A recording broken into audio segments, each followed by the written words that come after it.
Diskursata ħelwa li ġili jkolli tkun fuq pereżempju l-kolesterol illi hemm f'ċertu ikel fej taw ħafna nies, ġifieri mhux ftit li għadhom bil-mentalità illi l-isfar tal-bajt jaqbad il-kolesterol. Allura x'jagħmlu? Pereżempju l-isfar tal-bajt f'ħajjithom ma jieħdu xejn.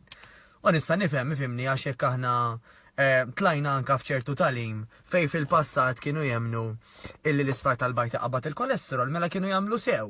L dak iż-żmien kienu jafu semmek illi jinkoraġixxu dak li jkun anka tobba ġifieri kienu jħeġġu biex dak li jkun ma jħux isfar tal-bajt. Però ix-xjenza tevolvi. U fil-fatt issa anka b'mod uffiċjali ħafna l-American Guidelines fuq Nutrition insejt eżatt li sem preċis jekk niftakru ngħidulkom eżatt US Dietary Guidelines for Americans xi ħaġa hekk insomma qiegħed. Għamilha bl-iktar mod uffiċjali fejn ħarġuha kategorika illi il-kolesterol illi fih l-ikel sustanzjuż mhux se jqabbad il-kolesterol bħala marda. Ġifieri, mhux vera illi għal mod tal-kelma ejja nġibu eżempju sempliċiment il-bajt tajjeb, nirranġa naqra l-mobile, sempliċiment il-bajt illi dan ħajqabbad il-kolesterol. Issa, minnaħa l-oħra però jiena m'iniex qiegħed ngħid hekk biex dak li jkun anka minn diġà għandu xi medical condition bħal diġà għandu l-kolesterol għoli ma jieħux il-parir tat-tabib tiegħu jew tad-dietitian jew tan-nutritionist tiegħu. Għax kull każ huwa individwali, ġifieri jista' jkun hemm komplikazzjonijiet illi iva minħabba fihom xi ikel inti avolja jkun sustanzjuż ikollok bżonn tikkontrollah. L-ironija u għalhekk nixtieq illi inwassal dal-messaġġ illum hija illi niltaqa' ma' ħafna nies illi jibżgħu mill-bajt pereżempju, però mbagħad il-burgers, il-chips all right. Bħalli kieku xi ħaġa naturali bħal bajt illi titqis bħala superfood u titqis bħala superfood mhux minn daw in-nies li huma xi health freaks biss ta'. Imma titqis bħala superfood għax tant fiha vitamini, minerali, tant tagħmel ġid, tant fiha proteini. Fil-fatt fiha il-BCAAs kollha tajdu li kemm qed titkellem tgħidli l-legla. BCAAs huma dawk il-particles, dawk l-affarijiet li jaqdu jagħmlu protein complete.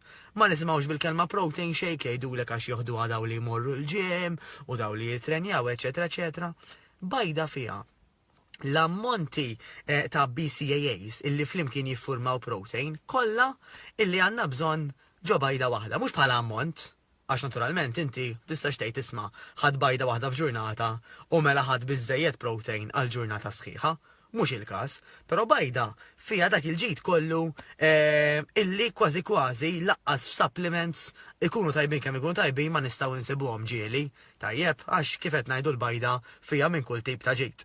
Mela, il-messaġġ tiegħi huwa dan illum. Kif jista' jkun nibżgħu minn superfood bħalma huwa l-bajt, però mbagħad il-burgers u ch-chips huma all right. Ġifieri, ejja nagħmlu naqra sens f'ħajjitna. Ngħidu isma' l-ewwel qabel kollox jekk bis-serjetà jiena nieħu ħsieb saħħti u bis-serjetà nkwitat fuq il-kolesterol, fuq id-diabete, fuq il-mart tal-qalb u barra minn fuqna nafu biżejjed il-problemi li jistgħu anke jwasslu għal ċertu kanser. L-ewwel nelimina l-ikel ipproċessat. Imbagħad jekk anka it-tabib tiegħi, id-dietitian, nutritionist, ikunu ta' suġġerimenti, ikunu tal-parir illi forsi minħabba li għandi xi medical condition, nillimita anka forsi xi ħaġa mill-ikel li jitqis ħelti, hemmhekk all right. Però minn m'għandux medical condition, nerġa' ngħidilkom il-US Dietary Guidelines li huwa awtorità Amerikana illi toħroġ pariri fuq id-dieta anka l-Amerikani għal ta' bliktar mod ċar illi jisma' il-kolesterol fl-ikel illi huwa healthy mhux se jqabbad il-kolesterol bħala marda. Fost l-oħrajn insibu l-kolesterol fil-bajt, hemm min isemmi l-kolesterol fil-qarnit, eċetera, eċetera. Nispera l-lum għallintkom xi ħaġa ġdida u jekk Alla jgħid niltaqgħu għada. Good night.